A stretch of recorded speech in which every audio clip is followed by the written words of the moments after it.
Welcome back to Nightcap Chat, the pop culture, comics, and gaming podcast. Today we are bringing you our special Halloween episode, talking about our favorite Halloween comics and movies in pop culture. I'm Blade O'Neill. I'm Ken Brown. So Ken, let's start with some comics here. And I originally thought about doing a Christmas special first, in which gave me the idea, like, oh, hey, Halloween's coming up. Let's do a Halloween episode. As you guys are listening to this, Halloween is this week.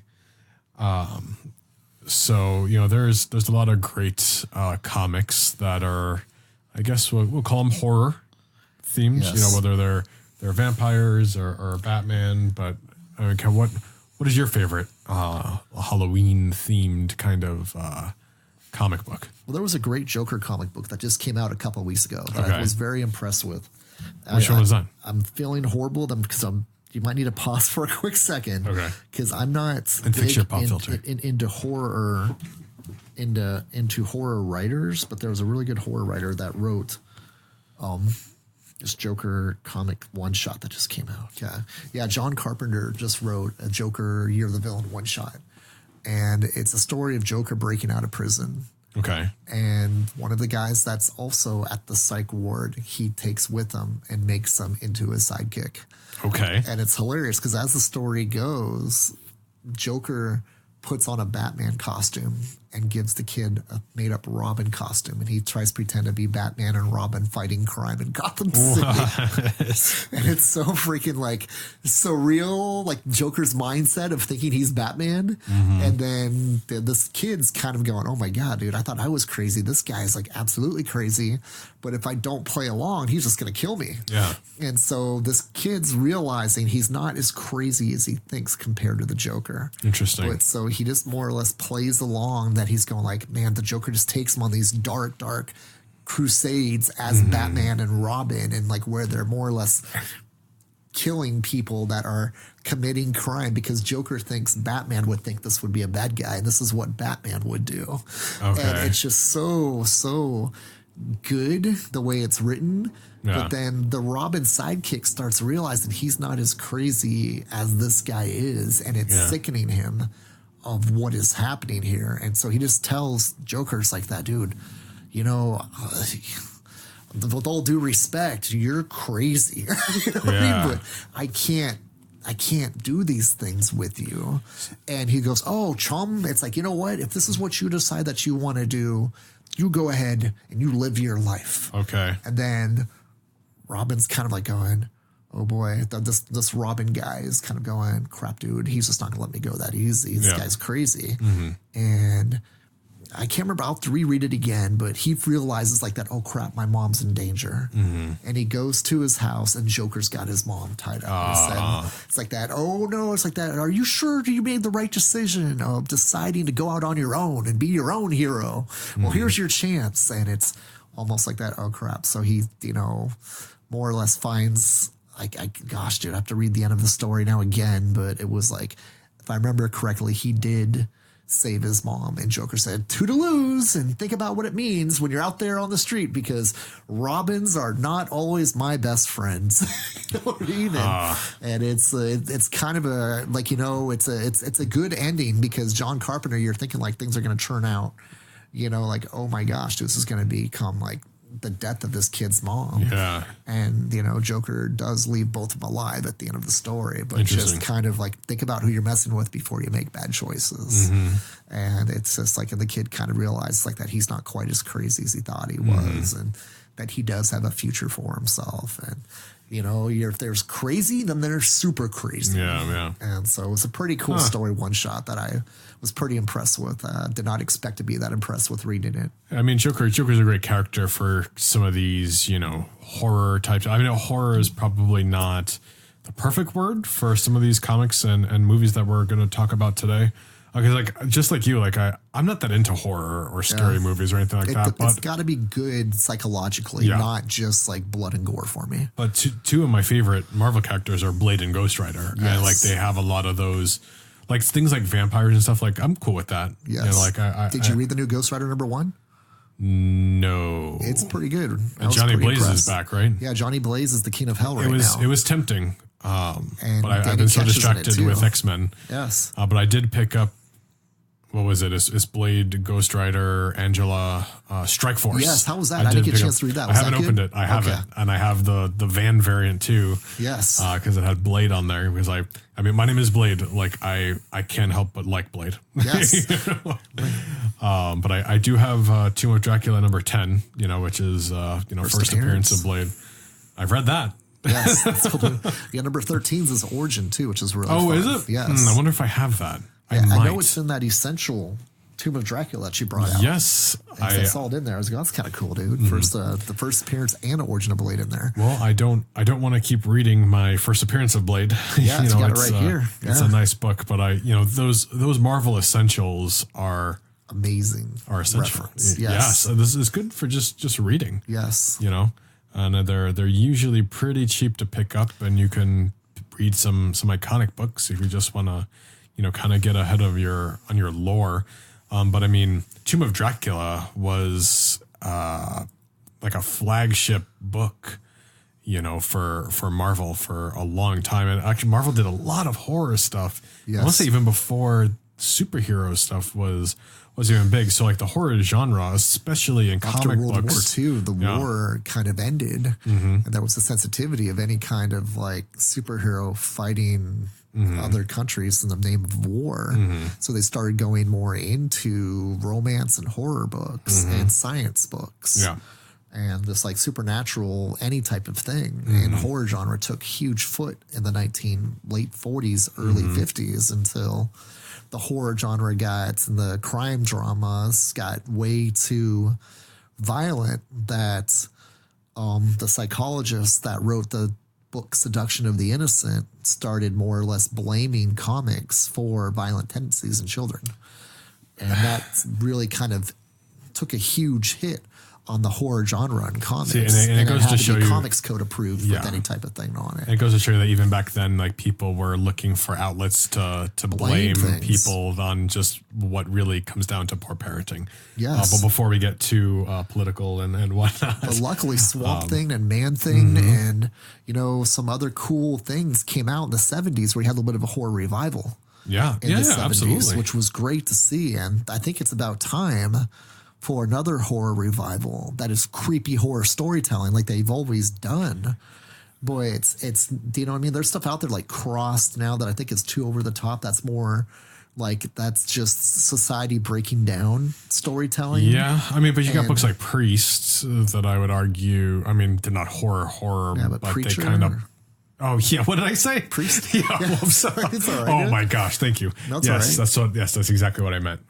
To me, like stuff like that is right in there with like the supernatural. Yes. And Lock and Key is one of those brilliant ones that I think is right up the alley. The way that the comic industry could really benefit off of good horror storytelling. And I think anything. I get these guys mixed up. Is it Frank Miller wrote the Dark Knight and stuff, right? Like all that Sin City and stuff. Like to me, it doesn't have to be a slasher killer to be that good kind of dark storytelling. And like I think that's fun. A good horror story in its own way. Yeah. Like I don't think it has to be horror by definition to just be that good. I don't know, Halloween time kind of storytelling. What's that too? Like Frankenstein and werewolves and, vampires, all that supernatural stuff's considered horror genre. Yeah. But it's not always horrific. Do you know what I mean? Yeah. Because, like especially like in the recent years, everything that Marvel has done with I mean, I don't know how much they've touched on them over the last couple of years, but like when the X-Men were fighting Dracula and stuff, like with Jubilee that was so much fun. Yes. And I love the way they had him look with the red armor and the long white hair. Like it wasn't like, I'm Dracula with like this cheesy cape and slicked back. Like it was awesome. Yes. And Dracula, they make him so powerful. They even did that. It was a miniseries, I think, where he fought Apocalypse. Yes. So Dracula versus Apocalypse. That was awesome too. So he's on that kind of level of powerful. Yes. So I would love to see the MCU tackle Dracula, as that caliber of a villain and that kind of an entity. Because I mean, we saw what happened in Blade 3. Like they blew it. Yes. Unfortunately. Yeah, that is kind of unfortunate. Like I said too, I don't want to go back to Fox over and over again, but No, that was New Line. Well, that was New Line that did that. It wasn't even Fox that did Blade. Nope. Okay, that's interesting. So I apologize, Fox. Keep that good football going. Yeah. And WWE SmackDown Friday nights. Next up this week on FX1. That's right. Right, dude. But it's interesting to see like if they can do Blade again. And are they doing a Blade TV series rumored or no? They didn't say it was a TV series. They announced Mahershala Ali it's gonna be a movie as. So I thought it was going to be a movie, and I'm still convinced it's a movie. But if you go back and read the announcement, yes, they never specifically said whether it was a Disney Plus show or a movie. So he's just been cast to appear somewhere. Yes. So now, to me, they don't necessarily know, but like I think they were talking about planning for past Phase 4, which would make you think that it was a movie. But I think if his movie or show or whatever it is that far out, where's he going to pop up first that we had to have the actor casting announcement? I think that is exciting because like Blade team ups, especially with Spider-Man, like are really cool. Yeah, it's like to face off against Morbius. Like that, wherever or whatever. Like somebody comes across some vampires and like then there's Blade. Yes, that'd be. I said too. There's so much potential. I think that would be the next generation thing for them to tap into after Eternals. Is let's go into the supernatural monsters. Yes, I mean after post Avengers, I mean what do you have? You have the street level stuff. You have the X mutants, and you have that supernatural stuff. And like that's how you prevent this quote Avengers fatigue. Like you think, oh, you're out of stories. Like no, you're really not. Like we've really they have a universe only just of things begun to tap into. Especially with the mutants and the supernatural, and the supernatural characters like Blade and Ghost Rider, and I'd even say like you can throw Moon Knight in there. Yes, it might be cool to have Blade be one of the first characters to. Yes, yeah, exactly. But we know that Disney Plus shows are being produced by Marvel Studios. So really, these are just TV show movies, which is super cool. And we know the characters from the movies are coming back for a lot of these Disney Plus shows. So it'd be cool to see Blade start to pop up in shows like the upcoming Moon Knight and whatever else, and maybe have him pop up in a Doctor Strange movie. And then later he gets his own movie. Yes. Like they handled Black Panther very well, introducing him as a character in the Captain America Civil War. Yeah, exactly. And then he got his own movie. Like they can very well do that with a character like Blade. It'd be a lot of fun. And to not just have like this standalone trilogy like we got with Wesley Snipes. As much as I love Wesley Snipes' Blade and the first two Blade movies, it's going to be so much fun to see Blade running around the MCU. And I'm so excited. Mahershala is a fantastic actor. Yes. And I won't say enough good things about that. It's going to be Essa too. It's fun to see that the Marvel Universe is steadily going to keep on opening this Pandora's box, and it's not afraid to tap into anything. Yeah. And it's all there in front of them, and it's going to be fun to see where they take us next. It's almost like going to Disneyland and being there for the first time. Yeah. It's like you don't know which ride you want to go on, but you know you're going to have fun. Yep. Yeah, exactly. And, Ghost Rider is, I would argue, is like fresh meat for Marvel. The Nick Cage movies were terrible. Yes. I mean, like, I don't care who you are. Like, I don't know anybody who's like, oh, I love Ghost Rider. And like, I watched the first Ghost Rider a few times because, I mean, that was before the MCU and stuff. And like, I tried really hard to find like the good things in it. Like, I mean, I guess the origin like really wasn't too far off. It was enjoyable for what it was. And I know it sounds weird saying that because it is one of the most hated Marvel movies for some reason. I had more problem with Ghost Rider 2 than I did with Ghost Rider 1. Oh yeah, I refused to even watch Ghost Rider 2 after I saw Ghost Rider was peeing fire in the trailer. I was like, what is going on? That's what made me lose it and go, what is happening here, dude? This is like it's just comedy reaction. It's well, not comedy reaction. It's a shock value effect. And the fact that it was a reboot, but it was still like, why did you reboot it and you kept Nicolas Cage, and you kept on referencing your other movie too in a weird way? So what is it? Yeah, it's going. Why are they referencing things from this previous movie if it's not a reboot? But they haven't really got. If it is a reboot, besides Mephisto and Blackheart, they haven't really delved into Ghost Rider's lore property, and especially with Robbie Reyes Ghost Rider already running around, and we saw for that second, I'm assuming it's supposed to be Johnny Blaze Ghost Rider. Yes. I mean, like, he's around, like things are happening, and you know why it works? Because it has nothing to do with anything on the level of the Avengers. It's this whole spirit world. So it totally works. And it could even take place at the same time, and you can still reference everything else going on. You know what I mean? Mm-hmm. But Blackheart, like, they blew it. Yes. Instead of making him that kind of like black, with the tentacle, with the red. Right? Yeah. They made him, what's his name? Like Wes Bentley or something? No, it was like he was just in a coat. Yeah. In his black suits and trying to be badass. That was dumb. It was pretty horrible. But we had Peter Fonda, right? Okay. As Mephisto. Yes. Which he was fine. I don't, as long as you got a good actor in there, I mean, whatever. Yeah, he's just got a believable at like that level of like, okay, this guy could be this guy. Sure, why not? But I don't know if I told you this before. Do you remember in I think it was Guardians of the Galaxy when Ronan goes to see Thanos? Okay. And the Oracle, the Chitauri Oracle is there. He's like, you can't talk to Thanos. Don't. And then Ronan just kills him. Yes. I only ask that you take this matter seriously. So when we first saw that Chitauri Oracle, to me, he was kind of taking that role of Mephisto for Thanos. Now, when that movie happened, Marvel had like just got the rights back to Ghost Rider. Okay. And then they killed that Oracle. So I was fully anticipating them bringing Mephisto in to fill that role of where the Oracle was so we can have him during Infinity War. But that never happened. Yeah, I don't understand like that, how they could pass that up. But it's something that just they had written out. And it's like, okay, let's save that for a different time. Or it would have been cool to see him there and then have him pop up in a Ghost Rider movie later. And then he's, it's someone that, audiences are already familiar with, at that point.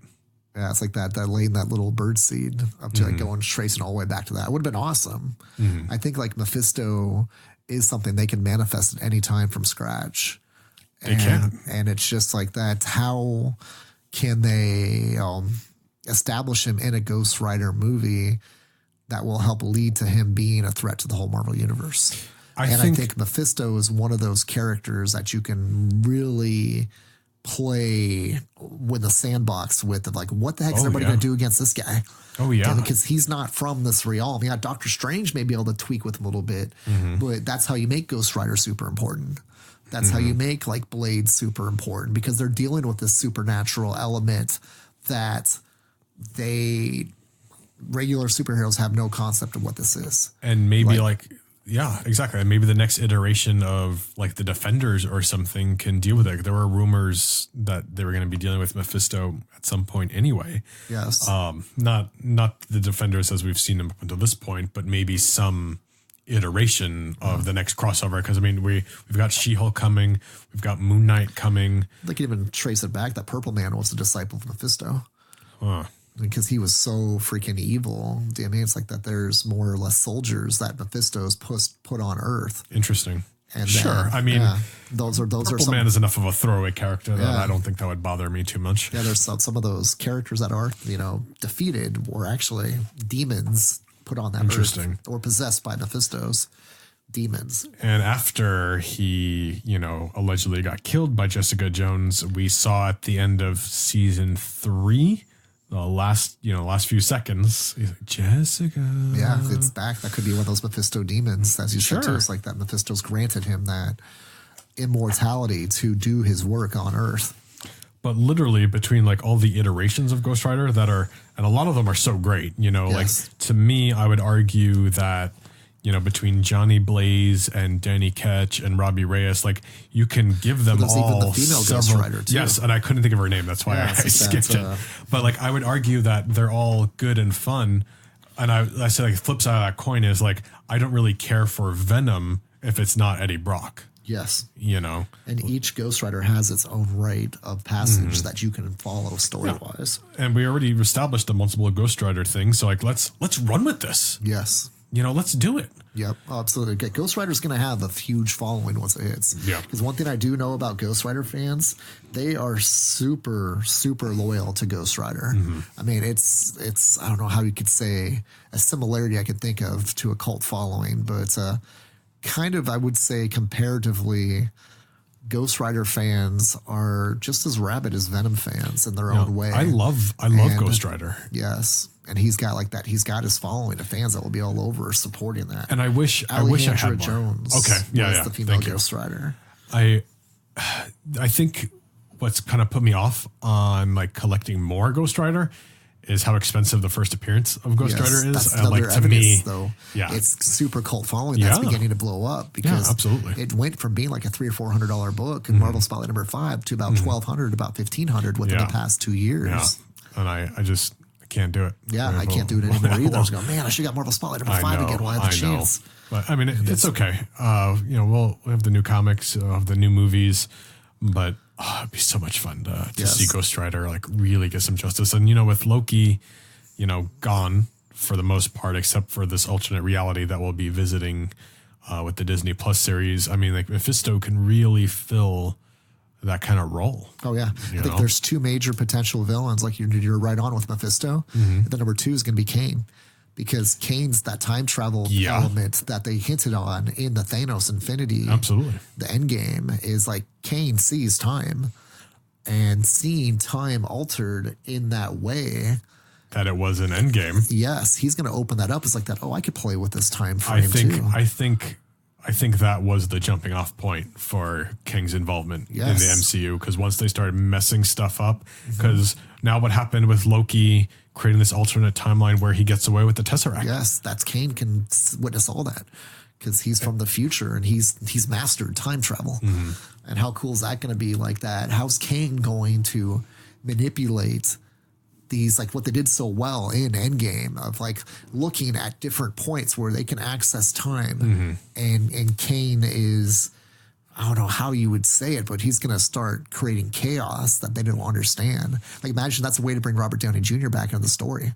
Interesting. It's like I don't think they will. Yeah. But. I mean, if he wants to do any more, you know, but if they could, that's the easy way to bring back Iron Man is like all of a sudden have Robert Downey Jr. show up.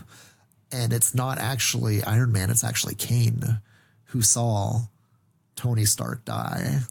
And he knows he can mess with the Avengers in a way of like saying like that. Because didn't they do a Kane story where he was posing, as Iron Lad, the son of Kane in Young Avengers, was posing as Iron Lad, but he was really the son of Kane, trying to make sure that Kane doesn't mess up the time. Yeah, no, I don't know. I never really followed the Young Avengers. Yeah, it's just all kinds of random stuff that's come out over the years. And I know that Kate Bishop's going to get her own series here pretty soon too, as well. As I mean, the Hawkeye, it'll be both She originated out of Young Avengers too as well. Yeah. I mean, that could be another, you know, Disney Plus crossover is Young Avengers. You start with Hawkeye and then, I mean, well, you know, I'd also argue like it depends on how young they make She-Hulk. You know, that's like we don't really know what they're doing with her. She-Hulk too. Yeah. You know, because then you have the Hulk character, you have the Hawkeye character. We don't know what's going to come out of this Black Widow movie. Yes. You know, and is Mark Ruffalo going to be like a major co-character inside of the She-Hulk TV series? He at least better be in the first episode, because if she doesn't get her powers from a blood transfusion from Mark Ruffalo, I'm going to be upset. Yeah, that's an easy transition for that character. You know, really, you know, at any point during these movies, they could have set her up. You know, all it had to be was a dire situation where she gets hurt and she's losing a lot of blood. And you're like, oh my gosh, like she needs a blood transfusion right now. She's going to die. Like, what's your blood type? Oh, it's this. And only Mark Ruffalo's blood type is compatible. It's like, no, I can't do that. Like I'm the Hulk. Like it's gamma ray. Like it might kill her. Like, well, if you don't do it, it will kill her. So it's either she's going to die anyway, or there's a chance you'll save her life. So you got to do it. Yes. And then they do it. Like at any point, you could have fit that in any of the Avengers movies. Yes. And during like some of the attacks that were happening on New York City where she gets that one, or probably it would fit better in Ultron when he has it a little more together when you know, maybe, you know, they brought her in or whatever, you know, when the island is dropping. Or she gets collateral damaged. Yeah. Any of that, you know? Anyway, but maybe maybe they'll retrofit this in. Yes, that's true. And that's that too with the whole time travel thing now too is, that is something too where I said too, like we're going to see a lot more of the past, I think, in the future movies because they did it so seamlessly of like showing how different time's irrelevant in the Marvel universe. And they can tell stories at any point. As you said, it's like the Marvel universe, I guess, has now established that we can Captain Marvel, for instance, that story was told that took place in the 80s. Guardians of the Galaxy 2 was told back in the 70s, parts of it. And just showing points of reference of what this is in now and how it's established in the now. Yep. So you can totally have that, like where, Hulk tells so-and-so, like, I didn't know you had a sister. Or is it, no, it's her cousin. It's his cousin. It's like, this is my cousin, Jennifer Walters. They don't even have to know that she's the Hulk. Because, like, there's points where she's always green, but there's also times where she can go back and forth between being She-Hulk and Jennifer Walters, she's always green. I really want that. And I want her in the courtroom. Green She-Hulk, yeah, and that's because she's comfortable with the fact of that she can control, and that's one of the coolest things about She-Hulk is like she loves being She-Hulk. It's like she thinks this is great, and she doesn't understand what's up Bruce Banner's. You know what? That he's like, I don't want to. But like, no, like this is great. This is fun. Like I'm like, look at me. Yes, it's like mentally I can handle this, and Banner's afraid of it, and she's embraced it. Yeah. Kind of like Amadeus Cho did the same thing. Yeah, it's cool. It's going to be a neat contrast. And I'm excited that they're doing She-Hulk, and I'm really looking forward to it. So I also see, what happens with Moon Knight. As much as I'm not caught up on the Moon Knight lore, but especially for like Halloween type stuff, like especially if they release this like during like the October, or September, October, area, like it could be a lot of fun. Have I ever pitched you my perfect Moon Knight plot? Yes. Yeah. We went through that a few episodes ago where I think that different I evolved it based off of the thought of like, why can't that happen all in the same season? And exactly. Rather than 3 seasons like that. And I was kind of like thinking about you telling me that, I'm going, okay, like the first, like if it's how many 8 episodes, the first 2 or 3 episodes, he sees this character.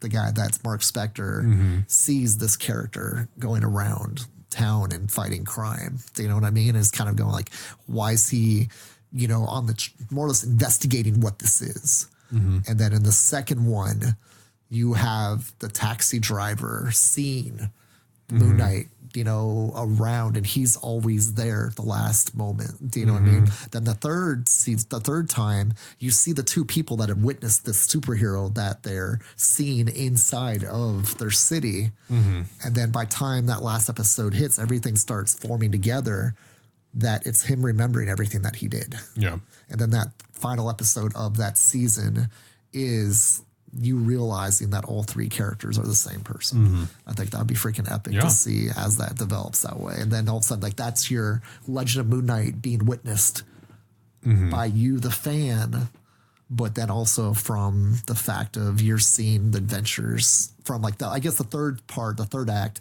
would be this experience of the superhero and what he's actually doing. And then the third, instead to that final episode is you see all the different things. So you realize like it's almost like a Fight Club type of reaction. Interesting. Where you see he's all exactly the same person. And then that's like the Legend of Moon Knight. Then it goes into the second season after that. And that there's the 3 different characters are the same person. Yeah. And then he finds something, and then there's the vampires are involved. So he meets Blade.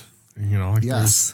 I don't know. I can't wait. I can't wait to see Blade starting to pop up. Like I think that would it's be going the to be fun thing too. Since Werewolf by Night is where Moon Knight first appeared, is that there's a werewolf running through New York City. There you go. And that's what Moon Knight's pursuing, and they're seeing the werewolf run right by him.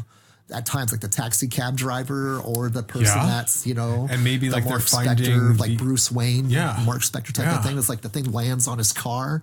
Do you know what I mean? Type of thing, and then it's like. One of the other things he envisions too is like Moon Knight coming down on top of the car. You know what I mean? It's like that. It's him envisioning the battle that he's having, but it's from his other personality's perspective of it, his multiple personality disorder.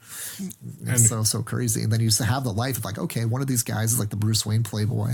The other guy is just a simple taxi driver. And then the third person is Moon Knight, the superhero perspective itself.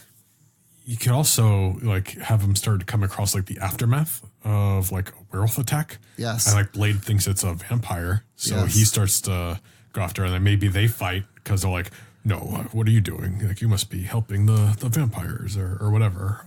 That's true. He thinks that Moon Knight's a vampire himself because Sure. he's only out at night. And then, maybe they do realize it's a werewolf, and whether Blade sees it through the end or not, you can do whatever. But Yes. I mean, that'd be a good excuse, for them to cross over. I don't know. There's so many possibilities, and it's very exciting. Yeah, I'm super excited to see where this goes, especially as the Moon Knight TV series is going to be so much fun as to the potential of so many characters getting wrapped into that story and opening up that Pandora's box of that supernatural universe. And I said too, the Blade episode would work perfect, as you said, inside a Moon Knight story. Yeah, you also need to get him in Ghost Rider.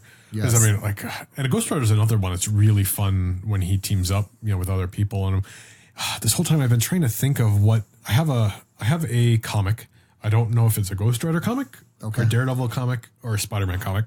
So that's how confused I am. So Marvel team up? No. Okay. No, it's one of those 2 or 3 things. But like on the cover, Ghost Rider is holding someone by the throat. Is it Deathstalker? I thought it was Is it older, 70s or modern? 90s. 90s, I think. okay. But in the comic, I will tell you, I remember what happened is Ghost Rider is going after Venom, and he gets a hold of him, and he tries to do the penance stare on them. Yes. And the symbiote is not screwing around, and it's like, nope, you're on your own. And the symbiote retracts from Eddie Brock's face because he does not want to get penance stared. Yes. And he's just going to do it right to Eddie Brock. And I think it's Daredevil is trying to save him for some reason. I think it's the Spirits of Vengeance storyline. Yes, yeah. No, I think it is. But I just don't know which comic that. Yes, trying to remember what issue that exact. Cause I remember that from that story. Oh gosh, dude. Because they popped into because Venom was in the Ghost Rider story. Yes, maybe it was a Ghost Rider comic. I think it was a Ghost Rider comic. 'Cause Venom didn't have his own series except for miniseries back at that time. Yeah, no, this was not a miniseries. This was an ongoing title. Yeah, it was probably Ghost Rider. It was the Spirits of Vengeance storyline. Because I do remember that. I might be getting 2 comic books mixed up here. Okay. Because I just found this one was Venom Sign of the Boss. It was Venom number 2. Okay. That was a miniseries, actually. Yeah. This was a miniseries. Yeah, that was one of the Venom miniseries. Because I think this was actually Danny Ketch doing it, but I'm getting this issue confused with an issue where Ghost Rider, which I don't think it was Danny Ketch Ghost Rider, I think it was Johnny Blaze, is choking Daredevil on the cover. So I think I'm actually getting these 2 comics mixed up. Okay. But anyway, my point is it's fun when Ghost Rider crosses over with all these different things. Yes. And I hope that they see the potential To do that again. Yeah. Absolutely. or just to do it in the movies or the shows or whatever they're going to do with Ghost Rider. Cause now the Robbie Reyes TV show didn't get picked up by Hulu.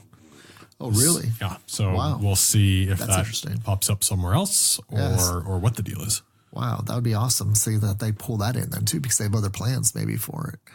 Now that that's Hulu says, why wouldn't Hulu pick that up? That's stupid for Hulu to pass that Seems up. stupid. I mean, I don't know what they're pitching there, but I don't understand why they picked up Hellstrom and not Ghost Rider. I know. That seems like the bigger risk. Yes, it would be Hellstrom for sure. Yeah. They'll be we'll be like Lucifer for the Marvel Universe. I don't know. Is Hellstrom gonna be like that Lucifer type of character? I'm just I'm not even the excited Marvel Universe for Hellstrom. I don't. Yeah. I've seen him pop up in some of my Ghost Rider stuff and whatever else. Midnight Suns. I think I want to say. Maybe they'll try to introduce Ghost Rider. No, they can't do that. They already have Ghost Rider's own TV show, obviously, coming, right? Oh, that's right. You said the Hulu will get canceled. So I don't. That's right. I don't know. They'd love a team up with Hellstrom and Ghost Rider being in the same series.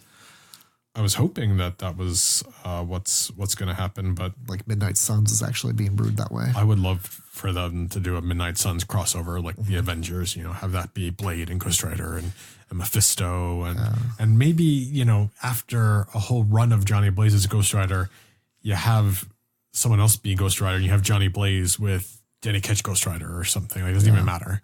You know, like it'd be so much fun. Maybe they'll have like Ghost Rider and Hellstrom be kind of like the Supernatural kids. Where they have their own version of Supernatural where they just go and chase after demons and stuff like that. But they need a black Impala, or in this case, a black Charger. Right? Yeah. So, well, Robbie Reyes has some kind of black car, right? That's what I said, black Charger. Yeah. So yeah, I mean, why not? That'd be kind of hilarious. Oh, here's the cover I was referring to. I finally found it. It's Daredevil 372 in the grip of Ghost Rider. Oh, I love that cover. I don't know if I've ever read that issue. Really? That looks freaking awesome. Yeah, it's good stuff. Wow. And Venom was in there too, or no? Like I said, I think I'm getting this mixed up. 272, you said? 372. 372. It says Kelly, so is that Joe Kelly? Joe Kelly? Same guy who wrote Deadpool. Yeah, that was good stuff. Wow, that's awesome. I love this cover. Like I just think it's so cool. That is sick because that's the 380 was the last issue of Daredevil before they relaunched it with the Kevin Smith run, and that's probably I've never seen that. It's like probably a pretty low print run. And then I wish I took care of it because I'm pretty sure like the cover's fallen off. Yeah, well, it means you loved it, which was good. No, because I had it when I was young, but like I just I was trying to pick up whatever Ghost Rider or Venom I could find in the back issue bins. Yes. So switching to movies here for a second before we log off. So do you have like a favorite? It doesn't have to be a horror movie, but like just as far as some of these like darker things for this time of the year, do you have like a movie you like to watch? Man, dude, I wanted to almost pull out Cabin in the Woods this weekend. Really? You know what I pulled out instead, which has now become my favorite holiday time of the year movie that I showed Kayla for the first time. What's that? I think she's finally ready, is Zombieland. Oh, yes. Love Zombieland. Zombieland is awesome. You're 17 now, Kayla. You can watch this with me and we could go see the sequel, but I want you to see the setup. Yeah. And I forgot how much I love that movie. It is really good. I've seen it a couple of times. So much fun. And I'm a pretty big wrestling fan. I'm sure you've heard me talk about in the past. Yeah. There's this wrestler named Dean Ambrose. Okay. And Tallahassee, Woody Harrelson's character. Yeah.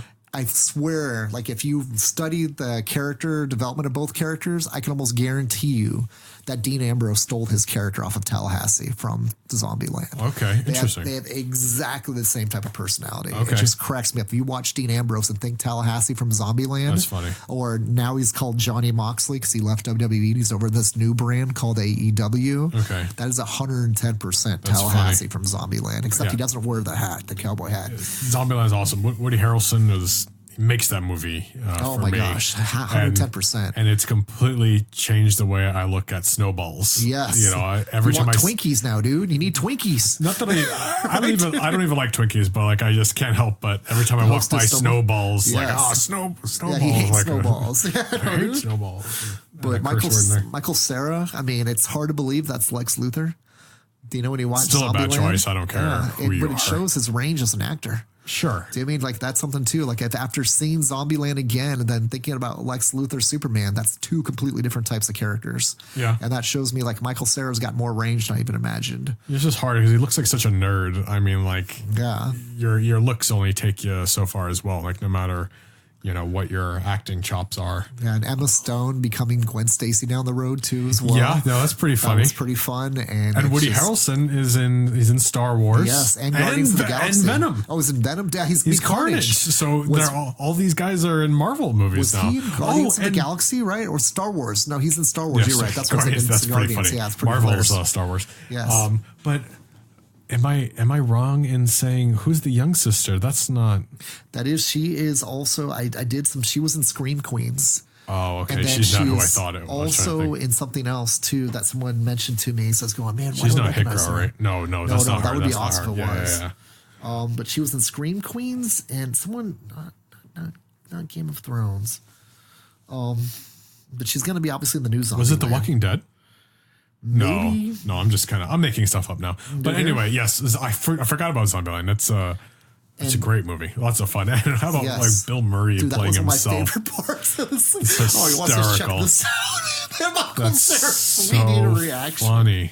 I don't know how I missed this the first time, but there is a scene after all the credits on there with him and Tallahassee joking about memories of some of his favorite movies.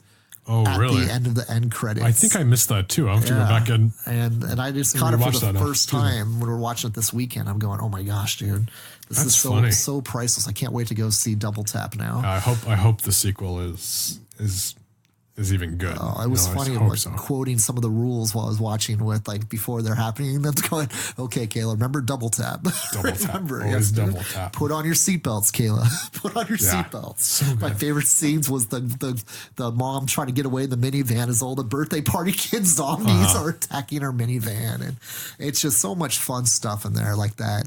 If there's one way to make the zombie apocalypse seem somewhat fun, it's got to be the Zombieland movie. That was just, to me, unbelievable. Absolutely. Besides, but that's my favorite. Yeah.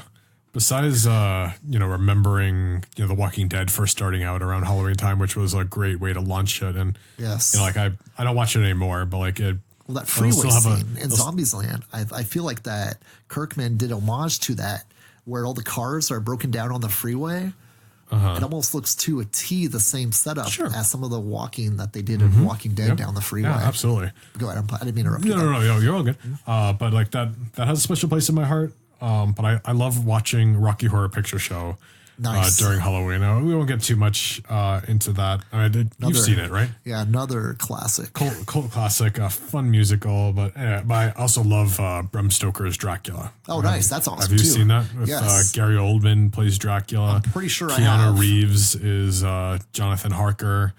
Anthony Hopkins is Van Helsing. Okay. I'm sure if I watched it again, because I've said so many movies I've seen over the years. Probably the best interpretation. Yes. And I'm a huge Christopher Lee fan, and Christopher, but Gary Oldman absolutely killed it. Yes. Pun intended, I guess, right? As Dracula. It was just. Did you like Interview with the Vampire? Yeah. I like that a lot too. Yeah. Despite not a big Tom Cruise fan, but that was despite Tom Cruise, it was good. Yes. And what's her face did a fantastic job. She was 10? Yes. Kirsten Dunst. Yes. Oh, she was so good. And she had to play like an adult. I can't imagine having to how do that. Difficult, it was. But her performance was phenomenal. Brad Pitt was really good. Even Antonio Banderas, was good. Yeah, no, Interview with the Vampire is a great movie. I forgot about that. Yes. Yeah. It's a shame that the Anne Rice, vampire books aren't a more prominent franchise, but we'll see if that changes soon, because she said that she's working on a Vampire Lestat show. So we'll see who picks that up. Awesome. They've been working on that for a while now. But yeah, I just love Bram Stoker's Dracula. You mentioned recently that I'm not watching it, but my wife is, the new American Horror Story season. Yes, it's set in 1984, and I'm totally bit by the Stranger Things bug, because dude, age defining moment. I was born in the 70s. I'll say 1 year before 75. You guys do the math. But 1974, the first year of the worst Mustang of all time. I apologize, America. The Mustang 2 came out in 1974, if I remember correctly. But 1984 American Horror Story is completely the most, next to Scream Queens, is the most, how would you say, celebration of those old 1980s horror movies. Yeah. And then putting a different twist on it. Like Friday the 13th is exactly what they're hinting at, but they're making their own tropes on it. Yeah. And there's only one other thing I saw that was on Netflix that was similar, that gave me that same vibe. But it's just fun to watch. Scream Queens is like that. I don't mind satire on tropes that were supposed to be somewhat serious. And if they do it right and they make it enjoyable, it just cracks me up, and I love watching them. I do respect what American Horror Story is doing with all their different seasons. And these are from the creators of Nip Tuck. And I've watched every episode of Nip Tuck several times. Nip Tuck was a huge guilty pleasure. Yeah, I need to watch that. Is it good then? I love Nip Tuck. Okay. And that's about...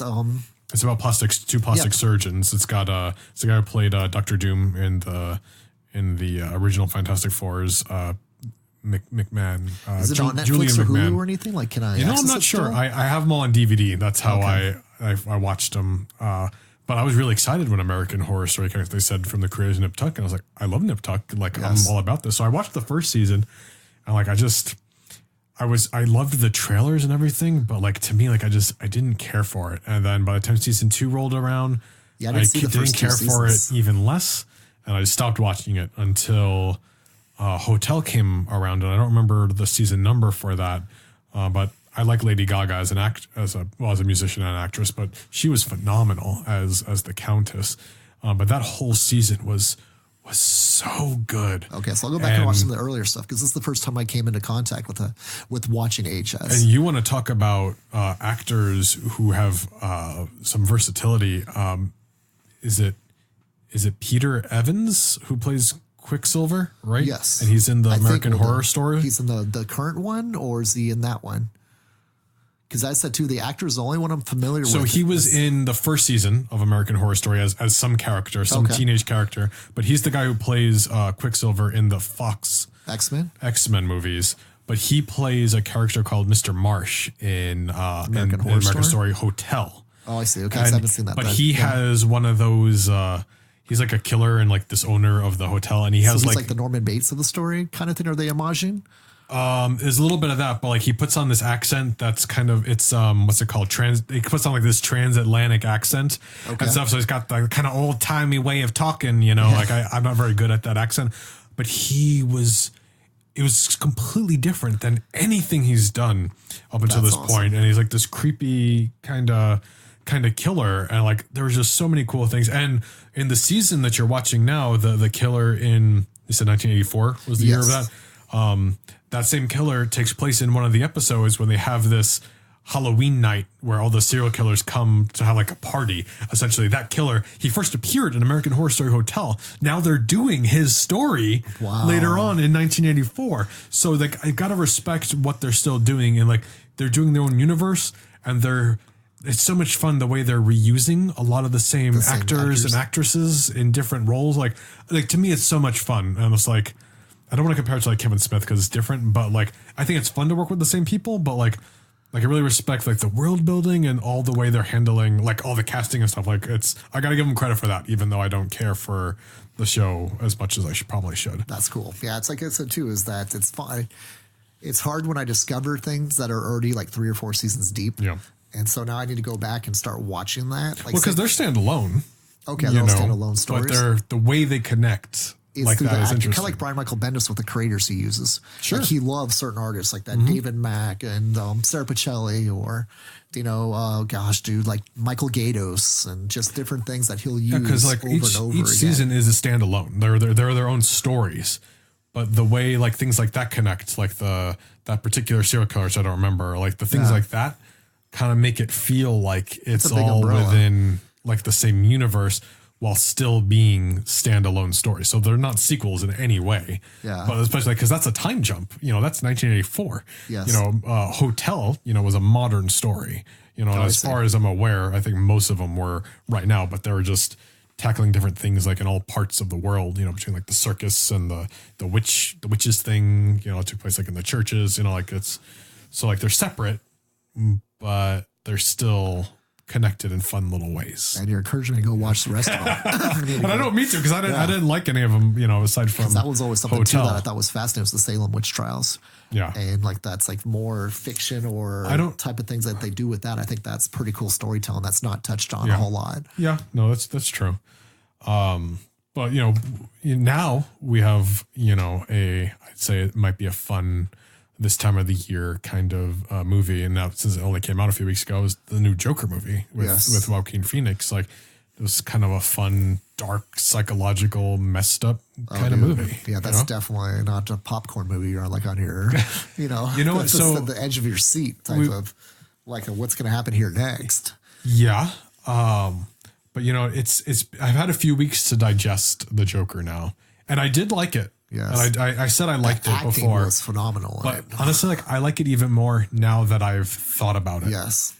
Like it's a really good movie. And you know what? Like I'd watch it again. Yeah, I'd want to watch it again just to absorb everything I was supposed to absorb. Because I said too, that when you start seeing like do the whole what I like to call Fight Club element of the movie, where it's not everything that you saw was what it seemed. Yep. And same with Sixth Sense type of thing too. I really feel like they did a masterful job of, what's real, what's not. Yeah, what's in his head, what's reality. And that was super well executed. Joaquin Phoenix selling that of him staying true to whatever role he had to play in the story, whether he was happy or not happy or crazy or not crazy. And then everything coming together in a bigger umbrella story of how he's impacting the city. And did it even impact it? Is that something that's all in his head the whole time? Yeah, absolutely. And I said too, it's like that. It was very Shamanad feeling by the time it was done. And you weren't here for the episode we broke down the Joker. I went and saw it with Joe, and something he pointed out that I didn't notice was when you go back and watch it, like he's writing with his right hand, and all of a sudden like his ideas will change, and then he'll start writing with his left hand, and the writing will be different. Wow! Like he all of a sudden he would just switch hands. Yeah, I didn't even catch that. So he was multiple personality the whole time too. Maybe, possibly. Yeah. There's a lot of little things like that in the movie that like you might not even catch the first time, and like there's so many details like that. And one thing I noticed, it's not really as big of a deal, but I thought it was a really neat kind of attention to detail to see like how he merged. He was trying to make himself when he was practicing for the Murray show. Oh yes. Right. So he put up the shower curtain and he walked through, and he was like, playing it through in his head and watching. So he set up the couch and he had where Murray was sitting. But if you notice, like I saw that he put a cup on the table right in between there, and he took a marker and he scribbled the Murray show on it. So like he was taking the immersiveness like that far. Yes. He was trying to replicate almost every little detail, as best as he could. Just like things like that. And that's so good. I never thought I would say this, but after seeing that movie, there's very few times I thought I would ever say that there was no better Joker than the Heath Ledger. But I think Joaquin Phoenix may have outperformed Heath Ledger as the Joker in that movie when it came to immersing himself into the role. Yes, and I thought Heath Ledger did a masterful job as the Joker, but this was so more in depth of getting into character. Oh yes, that I thought Heath did an amazing job, but it was just the transition from two different personalities into one was unbelievable, because you never saw the pre-Joker. You just saw Heath Ledger as the Joker. You never saw that him having to struggle between being two different characters emerging into one. And that was to me like, oh my gosh, dude, that is absolutely insanely executed by one actor executing that. Well, look, let's be honest for a second. Would Heath Ledger's performance be as renowned and whatever it is now if he hadn't died? I really thought like that I'm not saying he did a bad job, but would it be this masterpiece that everybody claims it to be if he hadn't passed away after that? Yeah, I said too, I don't even look at the fact he passed away, because I thought about that too. So do I like this because he passed away and everybody says I should like it? And I said, no, it was like that. This was 10 times better in my opinion than Jack Nicholson. And I know that's saying a lot, because Jack Nicholson was to me just still Jack Nicholson. Like Heath Ledger became this character as the Joker. And Jack Nicholson played himself with Joker makeup on. And this is how I would act. This is how I would act if the Joker was me. Yeah. This is how the Joker would act if he was Jack Nicholson. To me, all three of them are just completely different. Yeah. And that's what, like, Cesar Romero, I think, did a great job, because, like that, Cesar Romero is the only person I would put close to the level of Heath Ledger at that time. And Jack Nicholson, as much as Jack Nicholson's a great actor, but Jack Nicholson's great at being Jack Nicholson, in my opinion. And he's like Robin Williams. As Robin Williams, very rarely do you see him play a role that's not himself. And every once in a while, I wouldn't compare Robin Williams to Jack Nicholson on that point, because and you always feel like you're watching Robin Williams, and he does have more range than Jack Nicholson. Mm-hmm. But like Keanu Reeves, same thing too. It's very often how often do you get Keanu Reeves not being Keanu Reeves just is always one Keanu type of Reeves. Actor? Yeah, whether it's stupid Keanu Reeves or I'm really serious Keanu Reeves. And I feel like that Chris Evans is one of those guys like Joaquin Phoenix or Heath Ledger is like that. they get the role and they become that person. Yes. Do you know what I mean? Even though I think Joaquin Phoenix is a better actor than Heath Ledger, yes, I don't think it's fair to say that one is better than the other, because I think they were different and they were serving a different purpose within the story. It's just as Jack Nicholson's one, like, because you know what? When I was 4, he was Jack awesome. Nicholson's Joker gave me nightmares. Yeah. You know, but now as a kid, I mean, now as an adult, as an adult, like, obviously, you know, I see the camp, he was perfect for his time. I mean, Jack Nicholson was the right choice, because when you see the Joker, you think Jack Nicholson. I think the biggest disappointment about how well Joaquin Phoenix did is we're not getting him within the rest of the DC universe here. Okay. Yeah. Because you know what? You're not going I think Jared Leto is a better Joker than Heath Ledger. Yeah. I don't understand why everyone is hating on that, because if you really look at it, all the problems were with the script and the direction. Yes. And if Jared Leto really had the chance, Jared Leto was a phenomenal actor. Oh, he did a great job with the Joker too. I had no problem with Jared Leto being the Joker too as well. I just felt the Suicide Squad script didn't utilize him properly. And you cannot tell me that the original shooting script, the Joker wasn't the bad guy, because they totally shoehorned in Enchantress, because she only has like 2 scenes with the rest of them, and she's off over here with her brother the rest of the movie. Yeah. You could have filmed that all separately. Yes. I think they should have left it as Joker as the bad guy and called it a day. And it's a shame, because I think, you know, Jared Leto. Is Jared Leto getting another shot at being the Joker at all? There's no information on that. Like, I really hope he does. Yeah, because in Birds of Prey, he's referenced. Gotham City Sirens, are they going to call it? What are they going to call it? It's called Birds of Prey and the Emancipation of One Harley Quinn. Okay, Birds of Prey, the Emancipation of Man, dude, of Harley Quinn. Which, you by the way, after the Joker pop up on that again as Jared Leto. I think that would be awesome. Yeah, and they're kind of keeping a little bit of a wraps on it, deciding which way they want to go with it in the long term with Jared Leto. I think they need to keep him and give him a chance, because he did a pretty good job. I was impressed with the 2. I like that Joker. Did you read the Joker story that was done by Brian Azzarello and Lee Bermejo? No. It was kind of, to me, partially the sequel of what would have happened if Joker got out of prison after Batman: The Dark Knight. Interesting. And it's yeah, I remember you telling me about that. And it's a super good story, but the story levels that they do with Joker in that is very Jared Leto Jokerish. Yeah. Like, where he's got control of the inner city strip clubs, and he's got control of the street crime inside of Gotham City. And that's very much what Joker reestablished in that Joker story one shot that Brian Azzarello and Lee Bermejo did. And it was very like that, hey, this is my city, even though I've been gone off the radar. You know, these copycat type of crooks started showing up. Like, Riddler was a streetcar racer, which I thought was kind of like, like a Fast and the Furious type of thing. Yeah.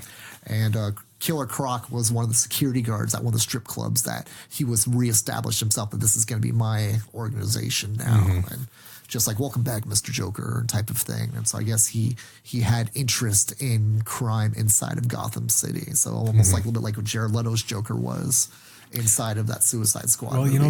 There's still room for it, and it'll be interesting to see I hope he does pop up again. But I mean, we saw all this casting news coming out of Robert Pattinson's Batman movie. Like, they just cast the Riddler. Okay. I don't know the actor, but like, the Riddler's going to be there, and they cast cool. Zoe Kravitz as Catwoman. So we're getting multiple villains, and according to the rumors, if you will, I don't know if this is confirmed or not, but they're going to do Court of Owls story. Oof. And so Batman is being a detective, and all the Batman villains are the suspects. He doesn't know about the Court of Owls yet, and I think that's a lot of fun. That feels a lot like Hush. I imagine if Hush comes next. Yes, that's like, what if the Hush is actually working with the Riddler? That type of thing too, and like, instead of turning like that, there's supposed to be Court of Owls. Yeah, but instead of it being Hush, it's the Court of Owls working with the Riddler. Interesting. Unlike that, he kind of like, the Court of Owls watches everything, and the Riddler helps him figure out who Batman is. I think this could be fun, like this kind of Batman reboot, kind of using like New 52 as like a jumping off point. Starting with the Court of Owls, but Batman's been established. There are all the villains, like he knows who the Riddler is, and Bane and Two-Face and whatever. And even if Riddler's like a detective agency, because there were some storylines back during the Paul Dini run where Riddler was trying to go straight and just be a detective that helped solve crimes before that Batman did, which was kind of hilarious. I'm honestly just looking forward to some of these Batman villains that we haven't really had the chance to explore, and like not counting the Joel Schumacher Batman, because like I would love to see like a Riddler that's not Jim Carrey and a Mr. Freeze that's not Schwarzenegger. Like there's some really cool Batman's Rogue Gallery is awesome. Like I mean, I don't care if you're a Marvel or a DC fan, like you can't deny that Batman's villains are iconic. Like everybody knows Joker and Two-Face and Riddler and Bane and Mr. Freeze and Poison Ivy, and it'll be so much fun to see those characters that we didn't get in the Nolan Batman movies in particular in this new universe, and I just think it could be a lot of fun. Well, going back to what we were talking about earlier, is like the Long Halloween is another, not just like Hush, but Long Halloween's a very Jeff Loeb tropic type of thing where you go through every villain trying to figure out who the Calendar Man was. Yeah. And then the twist at the end, I don't want to say, so you're still going to read it. It's like, oh my gosh, this is really well done. And it's very, very kind of cool that when you get that twist of it's not who you think it is, but the Riddler was majorly involved with that too as well.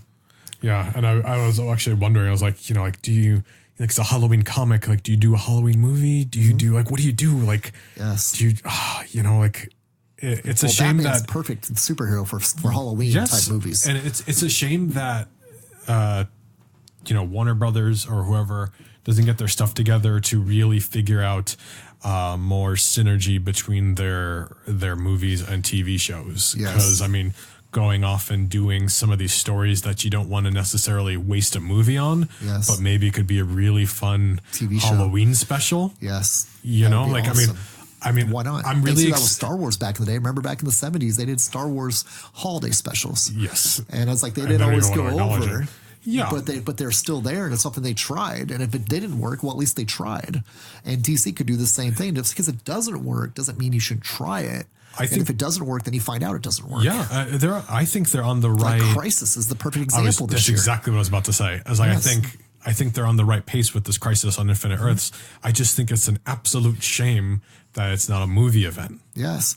Well, dude, can you imagine if maybe Robert Pattinson Batman shows up for the first time during this Crisis show? That would be nuts. And that's something, hey, it's a multiple reality. I wouldn't be surprised if you see one of the animated feature Batman show up during this Crisis as one of the realities, which would be awesome. Well, Kevin Conroy is, for the first time, playing Bruce Wayne. Yes. And like, all you had to do was say that, and like, I was already sold. Forget about all the other news, like Burt Ward is going to be in there, who played Robin with Adam West. Yes. And, we're going to have a reference to the Keaton Batman. Yes. And how about Brandon Ruth reprising his role as Superman. And he's in that black that just shows you the movie universe is crossing over.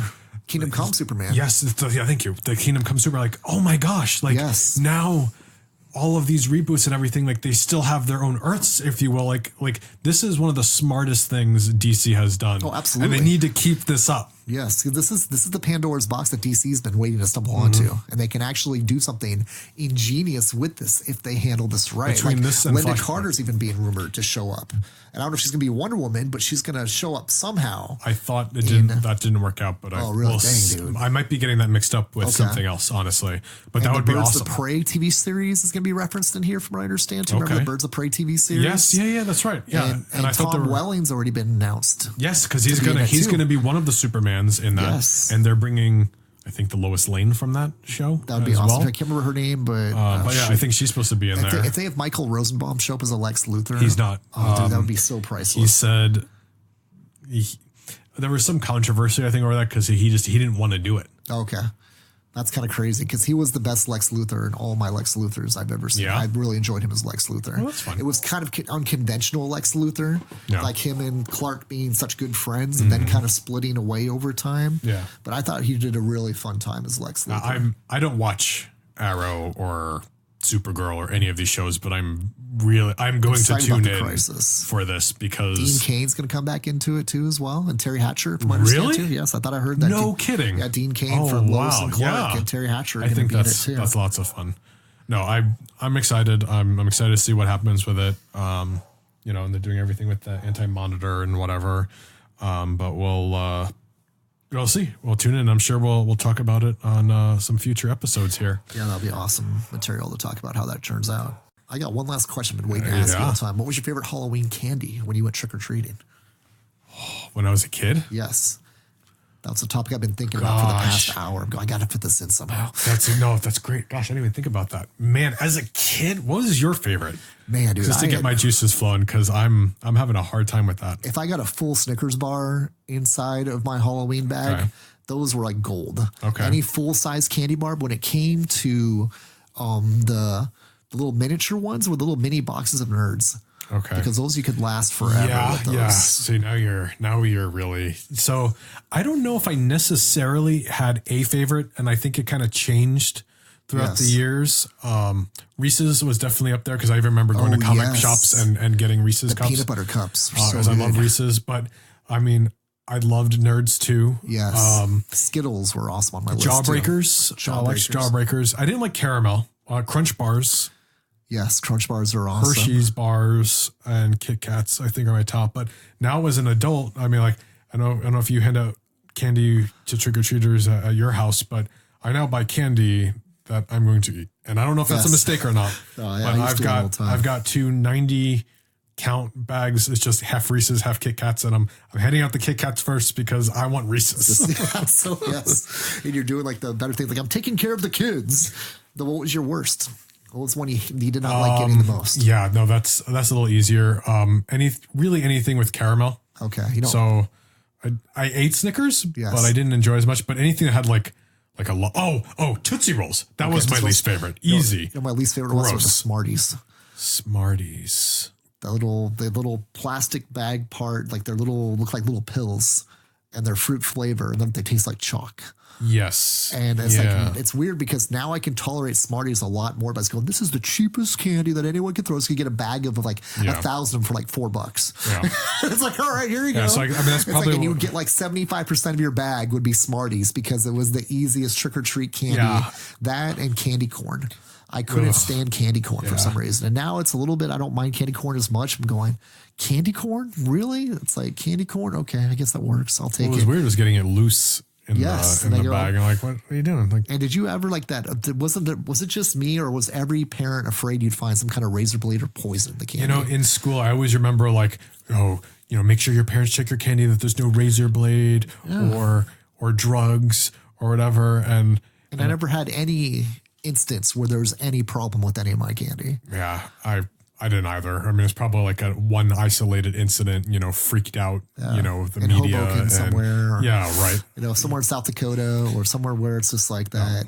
A large population where there's going to be one crazy guy that'll try something stupid because that's what he wants to do. It's Halloween. No, it's fine. Let's just have fun. I mean, yeah, sure. I mean, maybe, whatever. Do you have a favorite Halloween costume you wore trick-or-treating? I have a couple favorites, I think. I don't know whether one year was Darth Vader. It was a Darth Vader costume, but I didn't use the Darth Vader mask that it came with because I had the Dawn Post Darth Vader helmet. Okay. And I wore that with it, so I felt really cool because I loved Star Wars. And that one, and then one year I made my own Blade costume. Nice. And all I did was I took some sunglasses and I took an old Halloween costume. It was just a black bodysuit. It might have been like an old Power Rangers costume, but it just looked like a black kind of jumpsuit without the extra stuff on it. Yes. Then I put on a jacket and I was Blade. That's awesome. Right, with a little samurai sword. And my parents didn't care because I think all I had to do was buy me a toy ninja sword and I was Blade and nobody got it. Yeah. But I had to explain it to every single person I was trick-or-treating. But at the time, my dad, he had long hair and he coincidentally dyed it white. Oh, so he was Whistler. So he put on some jeans and he was my Whistler. That is epic. Yeah, it's like the furthest back I remember is those Halloween costumes you get in a bag with the hanger on the top and then the mask. Yep. Was like just a genericest looking mask that of your favorite superhero. Yeah. And I think one year, if I remember correctly, I got Spider-Man. It might be just imagining because I was a big Spider-Man fan my whole life. Yeah. And putting on this stupid vinyl plastic outfit and then tying it in the back around your shoulders and around your waist and around more or less the step in for the legs and then putting on that mask with a rubber band. You just thought you were that character every Halloween and it was so freaking awesome.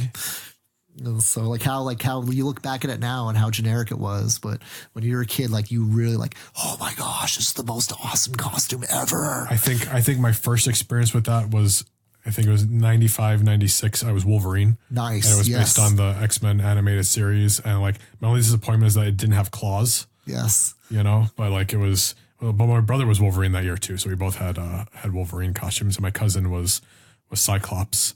But I never was Spider-Man. My brother was Spider-Man one year.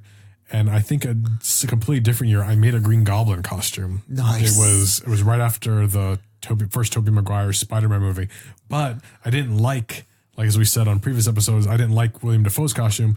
But the local comic shop in New York had a rubber mask of comic Green Goblin. Yes. And when I saw that, I was like, I'm making a Green Goblin costume.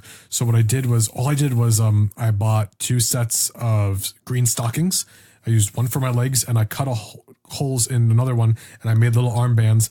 And I went to a sporting goods store, and I got the biggest purple sweater like I could find that dripped like past like my hips and stuff. Yes. And it's like cut the arms off, put a belt around that, and bought little black goblin shoes and purple women's winter gloves. And that's how I made a Green Goblin costume. It was my freshman year of high school. That is awesome. See, these are stories I think are just awesome. Awesome endings of the podcast. Just like things like that. How can we flash back and remember some of the most fun parts of our lives that relate to what's going on in this podcast? Yeah, and that's why Halloween's fun. Like I still try to, more often I still try to dress up as much as I can. We enjoy this time of the year, you know, carving pumpkins and, you know, going to Halloween parties. I mean, you have to go trick or treating just to have fun and, you know, enjoy, you know, dressing up as characters you love. And then bonus, you have a costume for Comic-Con. Exactly. That's true, dude. The original cosplay is called Halloween. That's right. Especially, I was like Negan a couple years ago, but I haven't worn that to a Comic-Con yet, but I think everyone was Negan, you know, for Halloween 2 years ago. Yeah, there was one year me and Susan gender swapped where she was Rick and I was Lori. Yeah, she was my wife was Rick when I was Negan. Yeah, that's exactly what we did. Yeah, that's awesome. Hilarious. I was like pregnant Lori. I put a pillow. Oh my gosh, that's so funny. Actually, I probably didn't even really need the pillow back then because that's the too. It was like I'm trying to keep on losing weight, go through like a little bit of a, you know, just like everybody in life, you go through your ups and downs. But that was I found once you hit 30, you gain 30 pounds. Man, dude, the McDonald's still tastes good, but doesn't like really react as well as it did when you're 20s. I get that. But yes, that was a fantastic end to the podcast. Ken, thanks again for joining us here. Always. Thanks, guys. If you guys are going trick-or-treating, remember the red neighborhoods up around Camelback Mountain. Some of those people give away pretty awesome candy. That's right. But thank you all for listening. Thank you for liking, sharing, subscribing, and joining us every week, making us part of your weekly routines.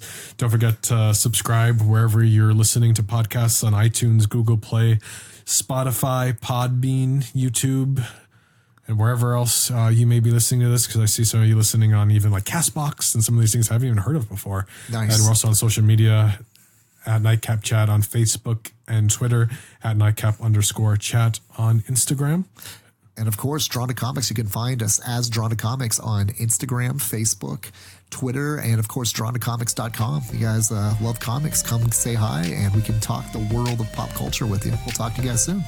Have a happy and safe Halloween, and we'll catch you all next week.